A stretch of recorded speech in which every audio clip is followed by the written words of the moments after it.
Hello class. Once again I am back with new video for your next day, the next topic और next class. Okay तो हमने last topic जो last video था उसमें हमने deal किया था the property of addition of integers. ठीक है, तो लास्ट हमारा जो टॉपिक था वो था property of addition of integer, जिसमें हमने क्या किया था 5 पॉइंट को डिस्कस किया था, जिसमें हमने था closure property, commutative property, associative property, उसके बाद था एडिटिव आइडेंटिटी और additive inverse. Today we will deal with the next property and that is the property next point, that is the property of subtraction of integers. Means what happened and how the law are applied in the condition of subtraction of two or more integer. जब दो या दो से अधिक integer जो match करते हैं तो कैसे उनके साथ रूल लगाए जाते हैं और कौन कौन से रूल फॉलो करते हैं, उसको आज हम क्या करेंगे, डिस्कस करेंगे. ओके तो अगर बात करें तो like property of addition of integer, the property of subtraction of integer are not like that. ठीक है, it don't have same number of law as it is represent in property of addition of integer. It only have 3 property. अगर बात किया जाए तो subtraction जो होता है उसमें सिर्फ 3 प्रॉपर्टी पाई जाती है, जबकि जो एडिशन था उसमें कितनी थी, 5 थी. जो 3 रहेंगी उसमें कौन कौन सी रहेंगी, पहली closure property, second one commutative property and third one associative.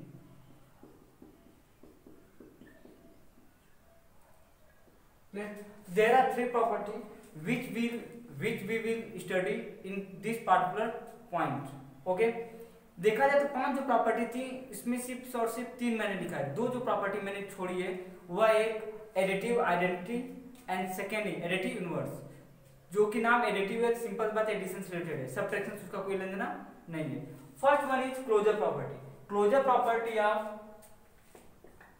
Subtraction of integer से that when we subtract 2 integer then the difference of 2 integer will also a integer.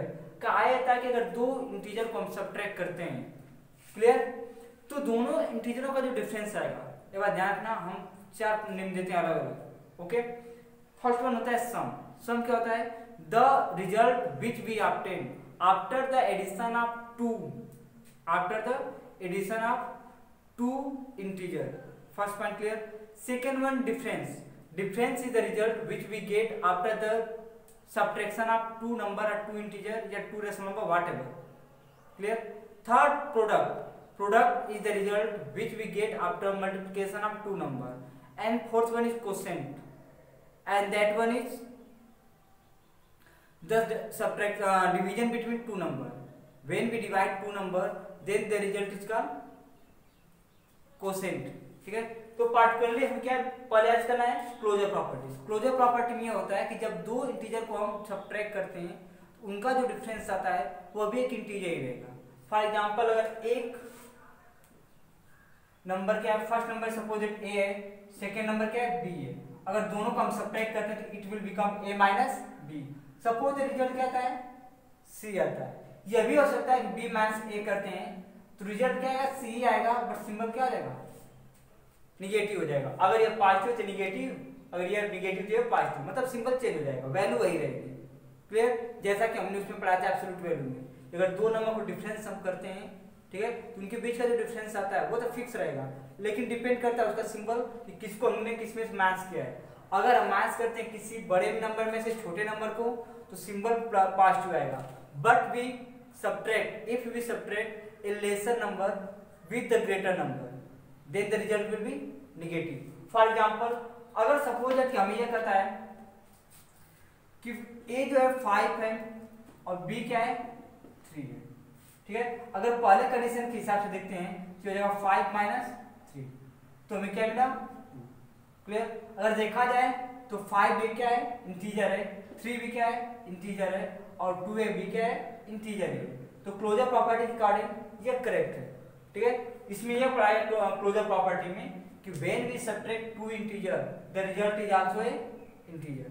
Okay, next अगर हम ये करते हैं कि 3 - 5 करते हैं, जैसा एक सेकेंड में था, इसमें बी मैच से है ना, इसको जब करेंगे तो मैंने रूल पढ़ाया था सब्ट्रैक्शन और एडिशन दोनों में, क्लियर, दोनों के लिए सेम चलता है कि अगर दो इंटीजर दिए हों और उनमें से दोनों का सिंबल अनलाइक हो, मीन्स एक पॉजिटिव हो और एक निगेटिव हो, तो जब भी ऐसा कंडीशन आएगा एक पॉजिटिव और एक निगेटिव का, तो हमेशा हम बड़े वाले वैल्यू के इंटीजर में से छोटे वैल्यू के इंटीजर को मैच कर देते हैं। मीन्स 5 में से 2 मैच हुआ, सॉरी 5 में से 3 मैच हुआ 2।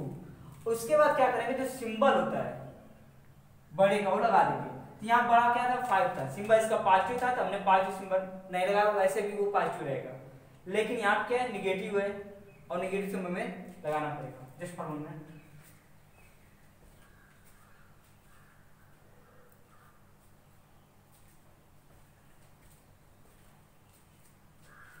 Clear. Second point is competitive. तो मैं एक तरह से रिकेप थोड़ा करता हूं एडिशन को लेकर। एडिशन में यह कहा गया था कि when we add two integer the sum is always remain constant irrespective of और विदाउट रिगार्डिंग द सीक्वेंस या ऑर्डरिंग ऑफ एडिशन। जब हम दो इंटीजर को ऐड करते हैं तो उनके जो आंसर आते हैं हमेशा सेम आते हैं, ठीक है। किसको किस में से ऐड करते हैं इससे कोई मतलब नहीं रहता है। जैसे अगर हम 5 + 3 करते हैं तो 8 आता है, और 3 + 5 करते हैं तो भी 8 आता है।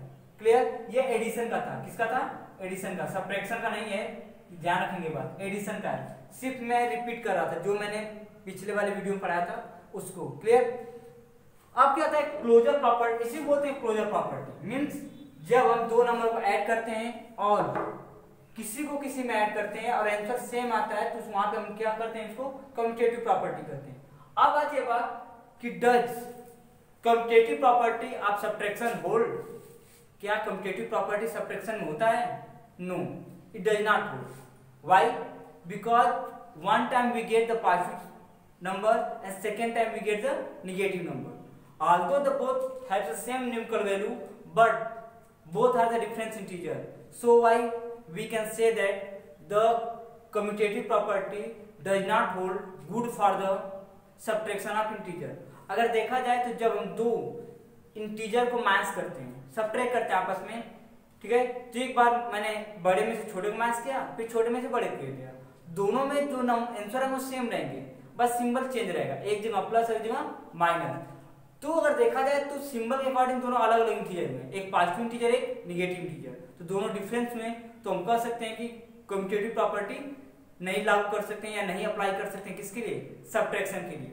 जस्ट फॉर अगर सपोज दैट कि दो नंबर हैं a और दूसरा क्या है b, तो कम्यूटेटिव प्रॉपर्टी कहता है a minus b is not equal to b minus a, यानी a में से b मैच करने पर जो रिजल्ट आता है वह b मैच a के इक्वल नहीं रहेगा।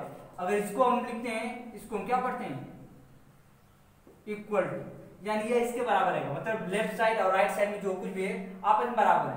बट जब लेफ्ट और राइट दोनों अलग अलग आते हैं तो उनको हम नॉट इक्वल टू कहते हैं, और उसके लिए क्या करते हैं, जो ये इक्वल का सिंबल है बस उस पर से एक लाइन कट कर देते हैं इसे।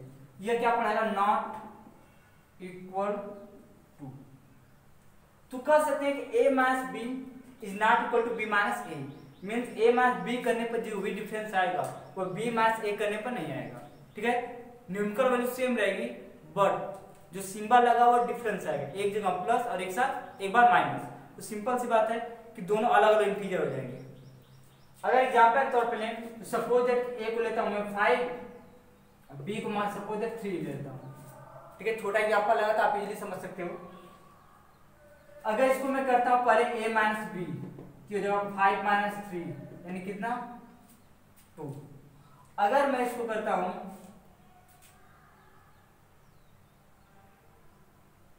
b माइनस a की जगह 3 माइनस 5 यानी माइनस 2, तो ये हमारा क्या है 2 है और ये क्या है माइनस 2। दोनों भले 2 2 लिखा है लेकिन दोनों अलग है, यह पॉजिटिव इंटीजर है और ये क्या है निगेटिव इंटीजर। अगर इनको नंबर लाइन पर हम शो करते हैं,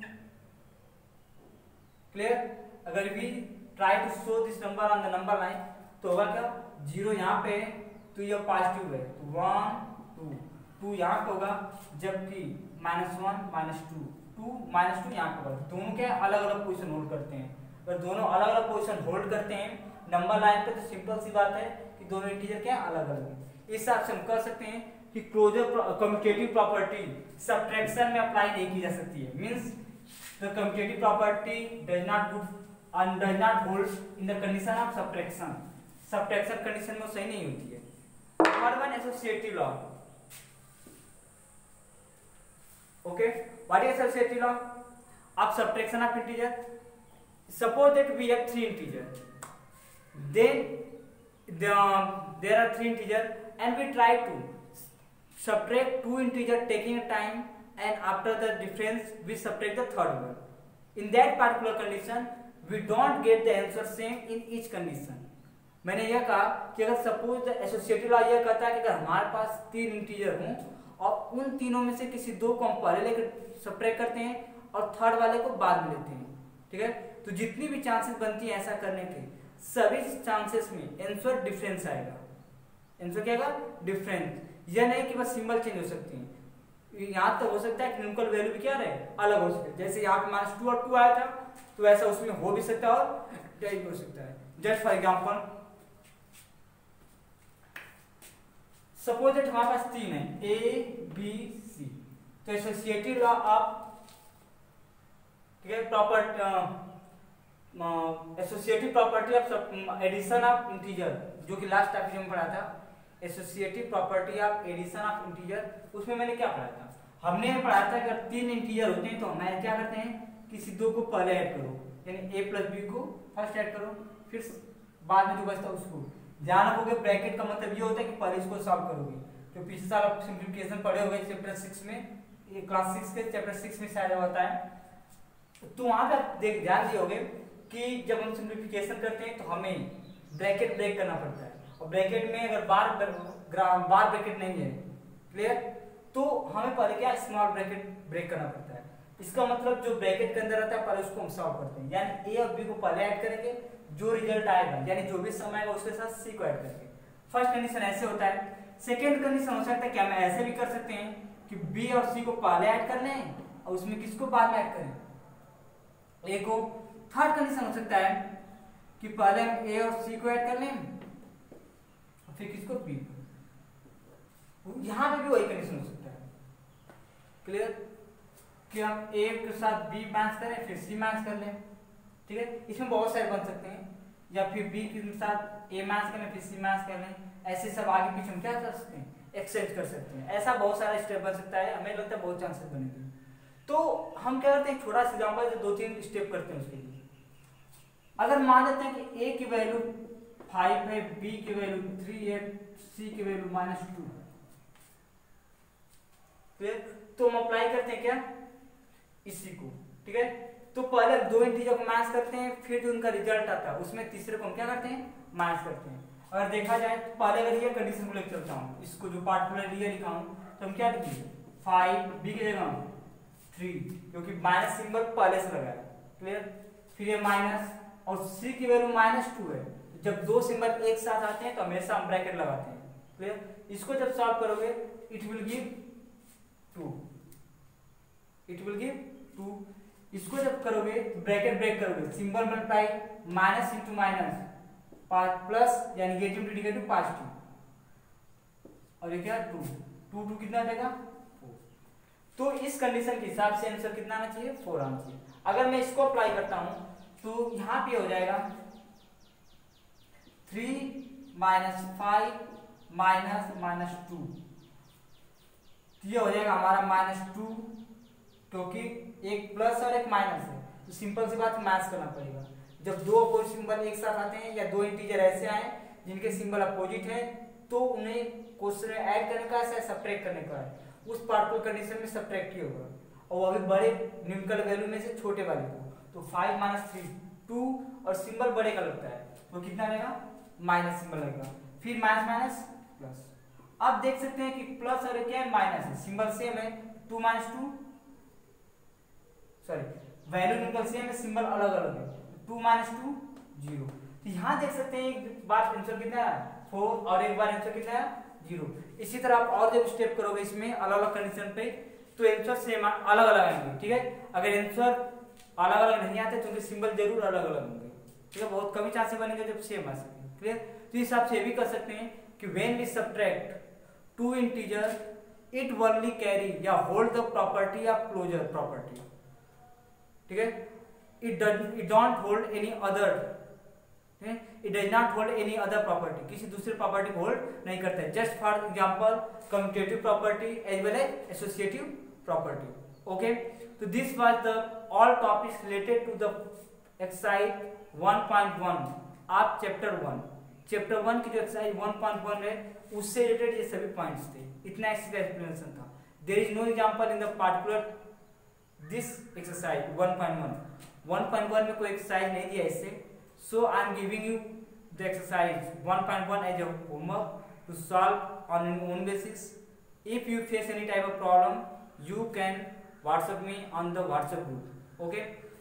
तो इतना पॉइंट था इस चैप्टर से रिलेटेड और इसमें कोई एग्जांपल वगैरह नहीं है, क्लियर। तो मैं यहीं पे इसको ड्रॉप करता हूँ और आप 1.1 एक्सरसाइज क्या करोगे, अपने सॉल्व करोगे, जो भी प्रॉब्लम आएगा, ठीक है, उसको सॉल्व करोगे, उसको मुझे क्या करोगे, व्हाट्सएप करोगे। I will try to solve that in next video, okay. Next we come to the next point and that is the second exercise, मतलब second exercise 1.2। अब second exercise को अगर देखा जाए तो है property of multiplication of integers.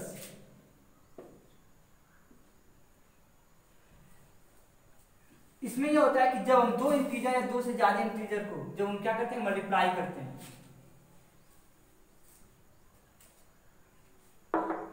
ठीक है। When we multiply two or more integer, so how they behave, उनका बिहेव कैसे होता है, what property they hold or according to which laws they are multiplied, कैसे उनको मल्टीप्लाई करते हैं, किस लॉ के अकॉर्डिंग मल्टीप्लाई करना पड़ता है, कौन कौन सी प्रॉपर्टी को क्या करते हैं, होल्ड करते हैं। तो as like addition multiplication has also a good number of property और लॉ।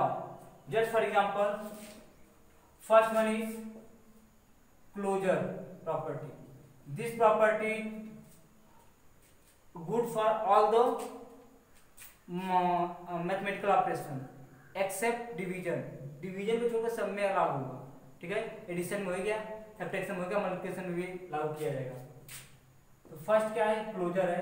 सेकंड क्या है, कम्यूटेटिव है। थर्ड वन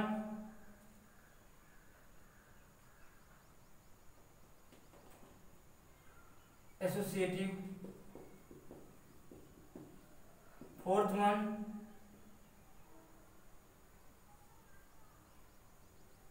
डिस्ट्रीब्यूटिव प्रॉपर्टी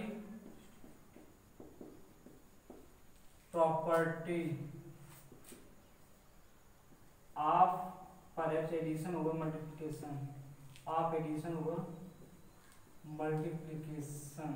आई होप ठीक है। Next that is fourth one. Fifth one multiplicative identity. Sixth one multiplicative inverse and seventh one is existence of zero।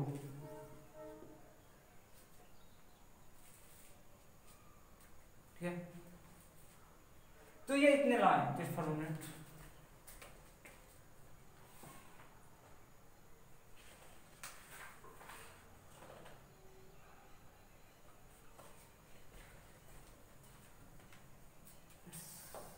Multiplication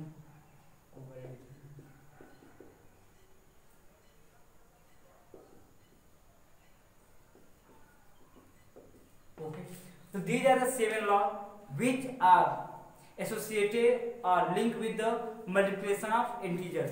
तो addition integers के multiplication से इतने सब प्रॉपर्टी क्या है जुड़ी हुई। फर्स्ट में क्लोजर प्रॉपर्टी। तो क्लोजर प्रॉपर्टी क्या कहती है, when we multiply two or more integer then their product is also integer। जब दो या दो से अधिक, ठीक है, दो या दो से अधिक या स्पेशली दो ही को लेकर चलते हैं, when we multiply two integer their product is also integer. जब दो इंटीजर को मल्टीप्लाई करते हैं तो उनका प्रोडक्ट यानी मल्टीप्लाई करने के बाद जो रिजल्ट हमें मिलता है वो भी एक इंटीजर ही रह जाएगा। जस्ट फॉर एग्जांपल, ठीक है, अगर सपोज दैट कि दो नंबर है ए और बी, क्लियर, अगर ए की वैल्यू क्या हो 2 हो, बी की वैल्यू कितनी हो 5 हो, तो हम देख सकते हैं कि a equal to 2 and 2 is a integer, b equal to 5 and 5 is a integer. If we multiply both the integer then the result will be 10। अगर दोनों इंटीजर को मल्टीप्लाई करते हैं तो रिजल्ट क्या आता है 10 आता है। तो यहाँ पे 2 भी इंटीजर है, 5 भी इंटीजर और 10 भी क्या है इंटीजर है। Means the closure property is hold in this particular condition of multiplication of integer. Multiplication of integer में क्लोजर प्रॉपर्टी होल्ड करती है। इसका मतलब ये हुआ अगर दो इंटीजर को मल्टीप्लाई करते हैं तो रिजल्ट क्या होगा इंटीजर ही आएगा। जहाँ जैसा कि आप देख सकते हैं कि 2 और 5 क्या थे, दो इंटीजर थे, इनको हमने मल्टीप्लाई किया, आंसर क्या है 10 आया, और अब ये क्या है इंटीजर ही है। तो this one the first property, ये पहली प्रॉपर्टी थी। Second one, second property is commutative property. What is commutative property? If there are two numbers and if we multiply them, their answer will be always remain same without the regard of their sequence of multiplication. ठीक है, अगर हम दो number को multiply करते हैं तो किस इंटीजर को किसके साथ मल्टीप्लाई करते हैं, इससे उसके रिजल्ट पर कोई इफेक्ट नहीं पड़ता है। अगर हम किसी भी दो नंबर को लिए बड़े में छोटे को मल्टीप्लाई करते हैं, छोटे में बड़े करते हैं, means greater number is multiply with smaller number या smaller number multiply with greater number, the result will always remain same। Result क्या होगा हमेशा सेम आएगा। जस्ट फॉर अगर a की वैल्यू हमने क्या दिया था 2 लिया था, b की वैल्यू क्या दिया था 5, तो क्लोजर कम्यूटेटिव प्रॉपर्टी कहती है a into b equal to b into a, यानी a के साथ b मल्टीप्लाई करो, b के साथ a मल्टीप्लाई करो, आंसर ऑलवेज रिमेन सेम। अगर देखा है तो यहाँ पे 2 इंटू 5 10 और यहाँ करेंगे तो 5 इंटू 2 ये भी क्या 10, दोनों आंसर क्या है लेफ्ट राइट सेम आए। इसका मतलब जो मल्टीप्लिकेशन ऑफ इंटीजर होता है वह कम्यूटेटिव प्रॉपर्टी को फॉलो करता है, यानी उसको होल्ड करता है, ठीक है, उसमें कोई प्रॉब्लम जो कैरी कर सकता है। तो कम्यूटेटिव प्रॉपर्टी में यह पढ़ाई जाती है कि अगर दो इंटीजर को मल्टीप्लाई करते हैं तो उनका जो रिजल्ट आता है, ठीक है, वो हमेशा सेम आएगा चाहे किसी का मल्टीप्लाई करे, ठीक है, फर्स्ट में सेकेंड का चाहे सेकेंड में फर्स्ट का, या ग्रेटर स्मॉलर वन से स्मॉलर वन को ग्रेटर वन से, it does not matter in the result, result में कोई मैटर नहीं रखता है। थर्ड वन,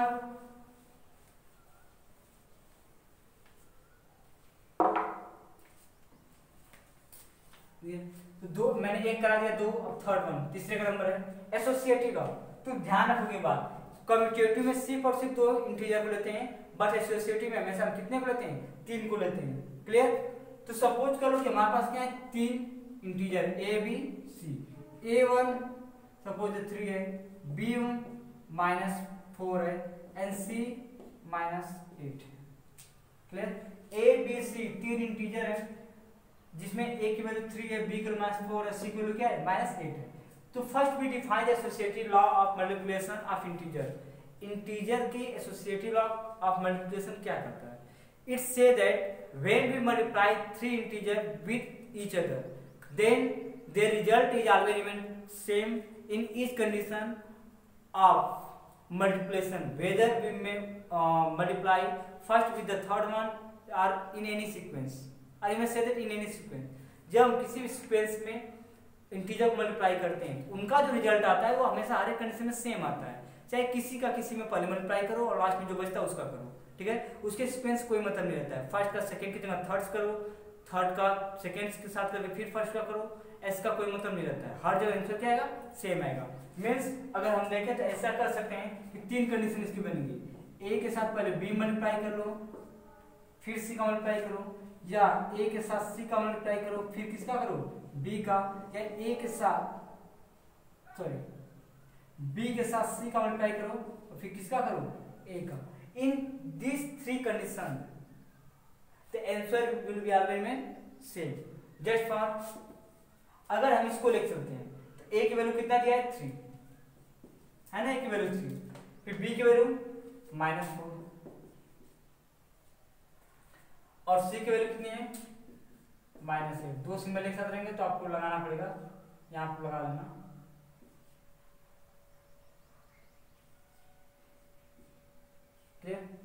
थोड़ा सा रूल याद रखना, मैंने कहा था कि पॉजिटिव का मल्टीप्लाई पॉजिटिव के साथ करते हैं तो पॉजिटिव आता है, निगेटिव का मल्टीप्लाई निगेटिव के साथ करते हैं तो भी क्या आता है पॉजिटिव आता है, निगेटिव का मल्टीप्लाई पॉजिटिव के साथ करो तो निगेटिव आता है, और पॉजिटिव मल्टीप्लाई निगेटिव के साथ करोगे तो भी क्या आता है निगेटिव आता है।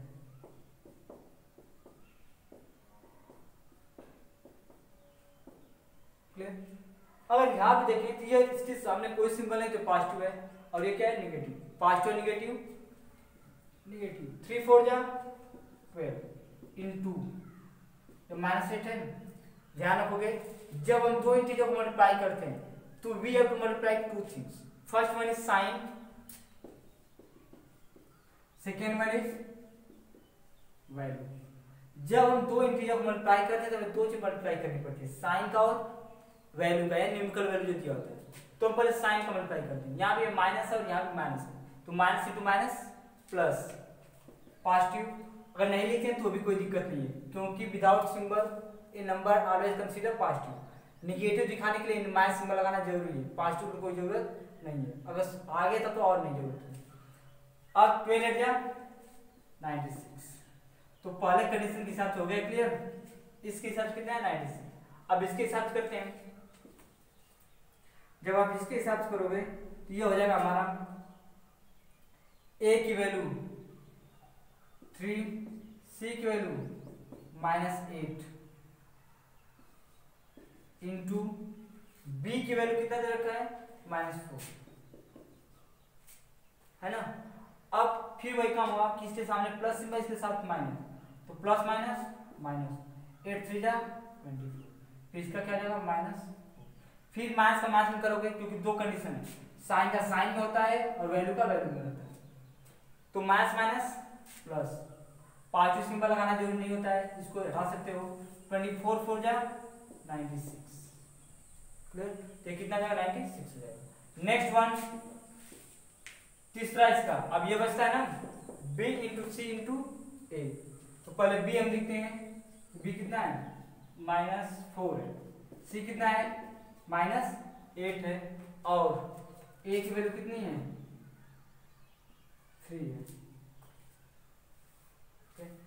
पहले सिंबल का सिंबल करो, या साइन का साइन है, माइनस माइनस प्लस 4 8 जा 32, 3 ना, यहाँ भी प्लस और यहाँ भी प्लस है, प्लस प्लस प्लस ही रहेगा, या पॉजिटिव इंटू पॉजिटिव पॉजिटिव रहेगा, और 32 3 जा 96 and this will be the answer. तो देख सकते हैं कि यहाँ तीनों कंडीशन में आंसर है सेम है, मतलब जब तीन इंटीजर को मल्टीप्लाई करते हैं तो सीक्वेंस का कोई मतलब नहीं रहता है, यानी किसी को किसी के साथ मल्टीप्लाई आप कर सकते हो, ठीक है। किसी दो को पहले ले लो, उसको मल्टीप्लाई करो, और जो लास्ट में रिजल्ट उनका बनता है रिजल्ट उसमें थर्ड वाला कर दो, ठीक है, और हर एक कंडीशन में आंसर क्या आएगा सेम आएगा। तो यह इसके लिए था, ओके क्लियर। नेक्स्ट पॉइंट ये होता है एसोसिएटिव का था। अब है distributive property of multiplication over addition, ठीक है। तो distributive property of multiplication over addition say that if we have 3 integer then we have 2 option to solve them in particular condition, ठीक है। पहले मैं एक्सप्लेन करता हूं फिर से। Suppose that we have 3 integer and condition is that particularly we have to add 2 integer, then we have to multiply third one with the sum of first 2 integer. In that particular condition we have 2 options, either first of all add the number then multiply the third integer, or multiply the third integer with each the first second integer and then solve them.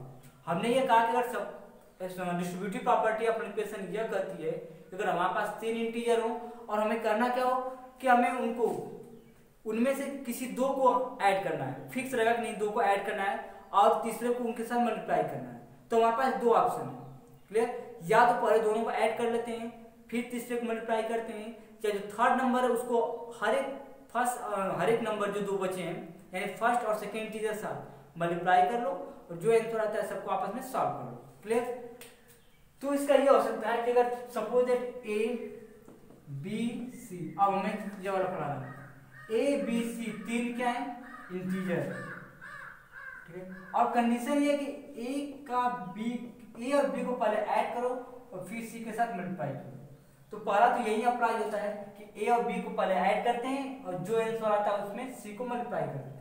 एक यह कर सकते हो, या दूसरा यह कहता है कि या तो सी को पहले मल्टीप्लाई कर लो, ए के साथ सी को मल्टीप्लाई करोगे और बी के साथ सी को मल्टीप्लाई करोगे। इनको पहले अलग मल्टीप्लाई कर लो और फिर क्या कर दो, ऐड कर दो। बॉडमास में पढ़े हो ना कि पहले मल्टीप्लाई करते हैं और फिर ऐड करते हैं। तो ये दोनों जिनके बीच में सिंपल मल्टीप्लाई का होता है पहले वो मल्टीप्लाई आपस में, ये दोनों आपस में मल्टीप्लाई और ये दोनों आपस में मल्टीप्लाई। अब वैल्यू जो आएगी वो आपस में ऐड या सब्ट्रैक्ट जो भी करना रहेगा वो हो जाएगा। अगर सपोज दैट कि ए की वैल्यू वही कितना 4 था, बी की वैल्यू सपोज दैट कि हम लिए थे -3 है, सी की वैल्यू कितनी है 5। अगर हमें इसे सॉल्व करना तो हम क्या करेंगे, पहले इसके हिसाब से तो 4 प्लस सिंबल तो प्लस लगाओगे, ठीक है। उसके बाद -3 क्योंकि बी की वैल्यू कितनी है -3 है, ये बी की वैल्यू के साथ माइनस लगा है ना कि इसके साथ। ये जो सिंबल है उसको कैसे ही कॉपी करोगे, फिर इसको ब्रैकेट क्लोज कर लो और किसका मल्टीप्लाई कर लो 5 का। जब आप सॉल्व करोगे तो सिंबल ब्रेक करोगे, ब्रैकेट है ना, मल्टीप्लाई करोगे प्लस इंटू माइनस इंटू 5, 4 - 3 1 और दैट इज 5, 5 1 जा 5। यहाँ पे आंसर कितना आएगा 5 आएगा। अगर मैं यहाँ पे अप्लाई करता हूँ तो ए के साथ सी का मल्टीप्लाई करना है तो ये क्या आएगा 4 × 5 प्लस बी यानी -3 इंटू है ना सी की वैल्यू 5, मल्टीप्लाई करो 5 4 जा 20। यहाँ जब मल्टीप्लाई करो तो ये माइनस और ये प्लस माइनस 3 5 जा 15। जब सॉल्व करो तो आंसर कितना आएगा 5 आएगा। देख सकते हो कि दोनों जगह आंसर सेम है। इसका मतलब ये होता है डिस्ट्रीब्यूटिव प्रॉपर्टी में कि अगर हमारे पास 3 इंटीजर हो तो अगर हमें 3 इंटीजर में से 2 को क्या करना हो ऐड करना हो और तीसरे को उनके साथ मल्टीप्लाई करना हो तो 2 कंडीशन हम कर सकते हैं।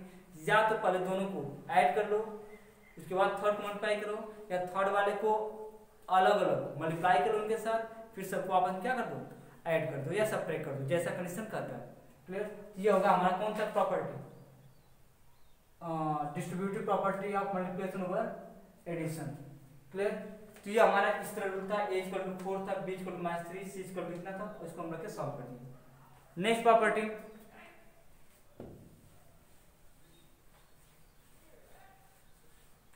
मल्टीप्लिकेटिव आइडेंटिटी, ठीक है। Multiplicative identity is a number multiplicative identity is a number which when multiplied with a given number and the answer is same, that is called multiplicative identity।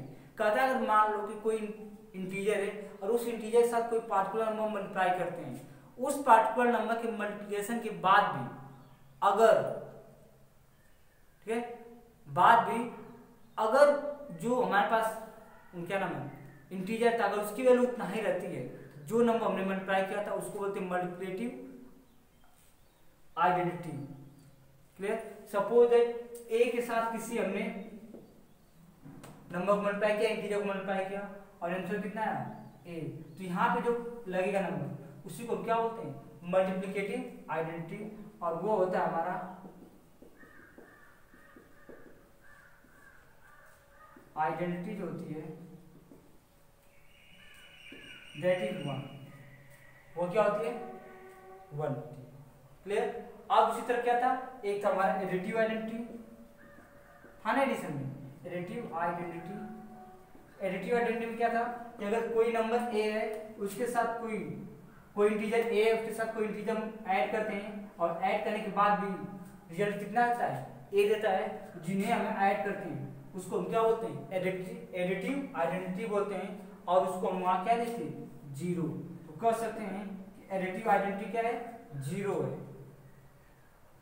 क्या 0 है, बट मल्टीप्लिकेटिव आइडेंटिटी क्या है 1, क्योंकि 1 का multiply जैसे ही करोगे 8 × 1 ये हो जाएगा, क्योंकि किसी भी नंबर 1 का मल्टीप्लाई करने के बाद वही आता है। नेक्स्ट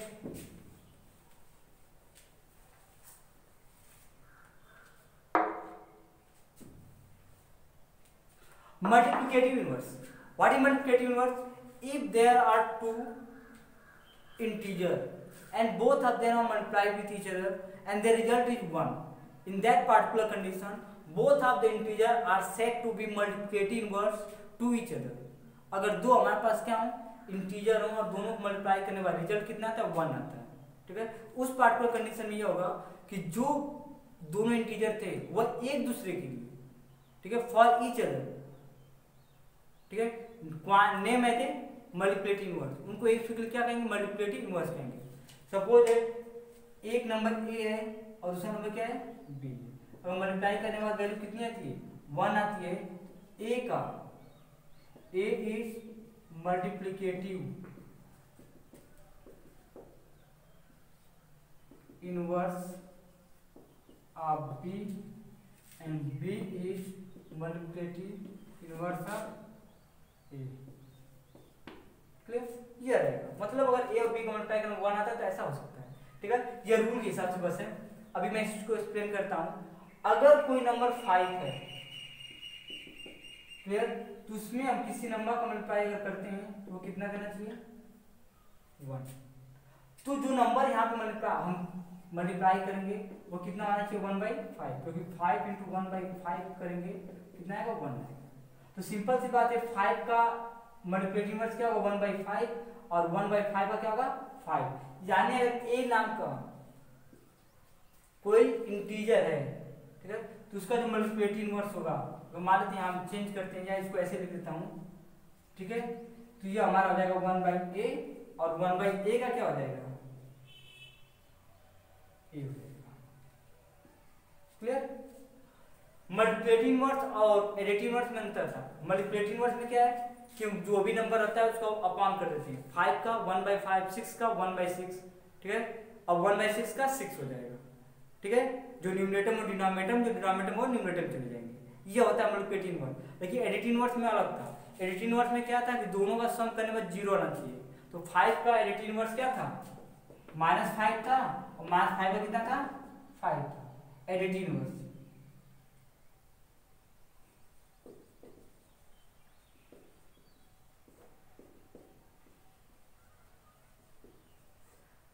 एडिटिव इनवर्स क्या था 5 का -5 और -5 का 5, क्योंकि जैसे दोनों का ऐड करेंगे आपस में आंसर 0 आ जाएगा। और मल्टीप्लिकेटिव इनवर्स क्या होता है जो भी नंबर होता है उसका 1 अपॉन कर देते हैं, 5 का 1/5 और 1/5 का 5, यानी दो अगर नंबर को मल्टीप्लाई करने के बाद वैल्यू 1 आती है तो जो दो इंटीजर को मल्टीप्लाई किए थे वह एक दूसरे के लिए क्या कराएंगे मल्टीप्लिकेटिव इनवर्स कराएंगे। Last topic of today video is expanse of 0।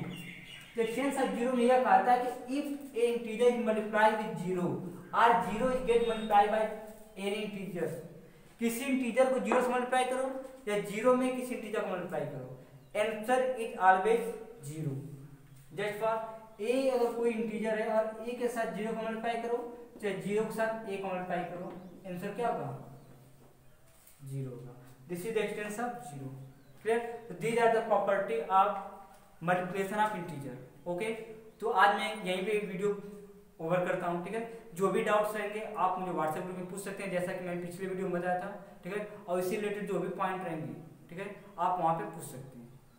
और जो भी आपके नेक्स्ट पॉइंट रहेंगे, जो कुछ भी बचा है, मैं अपने नेक्स्ट वीडियो में क्या करूँगा एक्सप्लेन करूँगा। Thank you.